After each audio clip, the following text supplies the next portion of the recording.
पूर्ण जवळपास महाराष्ट्रात बऱ्याच महत्वाच्या शहरांमध्ये सभा घेतल्या. नाशिक आहे, पुणे आहे, पिंपरी चिंचवड आहे, इचलकरंजी आहे, आज कल्याण डोंबिवलीमध्ये आलेली आहे, नांदेडमध्ये गेले.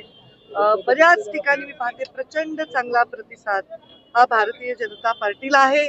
ज्या ज्या ठिकाणी युती आहे, जसं आता कल्याण डोंबिवलीमध्ये भाजप शिवसेना युती आहे, रिपाई बरोबर आमची युती आहे, इथे सुद्धा मला मोठा चांगला प्रतिसाद दिसतोय आणि एक आमचे नगरसेवक देखील इथे बिनविरोध झालेले आहेत. त्यामुळं सत्ता बनवण्याबद्दल खूपच आमच्या मनामध्ये आत्मविश्वास आहे. झालं हे चुकीचं आहे. मेसेज कसा जाईल ह्यापेक्षा हे करायला नाही पाहिजे.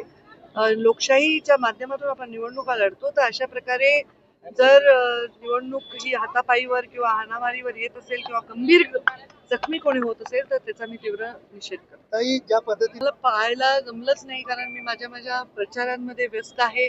आत्ताच नगरपालिकेच्या ज्या निवडणुका झाल्या त्याच्यामध्ये आम्ही नंबर 1चा पक्ष झालेलो आहोत आणि त्यामुळे आम्ही आताही नंबर 1चा पक्ष होण्यासाठी काम करत आहोत, पब्लिकमध्ये जात आहोत, आम्ही जे काम केले ते नेत आहोत.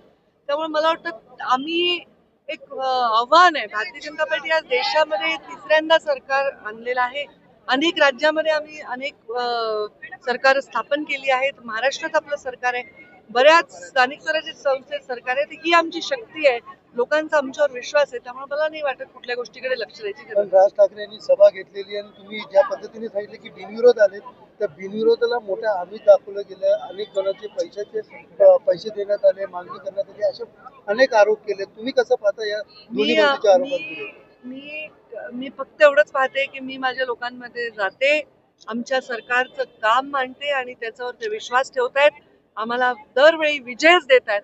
त्यामुळे मला वाटतं लोकशाहीमध्ये हा कौल आहे आणि तोच कौल सर्वात महत्वाचा आहे. मुंबई महानगरपालिका झाली, इतर महानगरपालिका काय विश्वास आहे कशा पद्धतीने सर्व ठिकाणी आमचा विजय होईल हा विश्वास.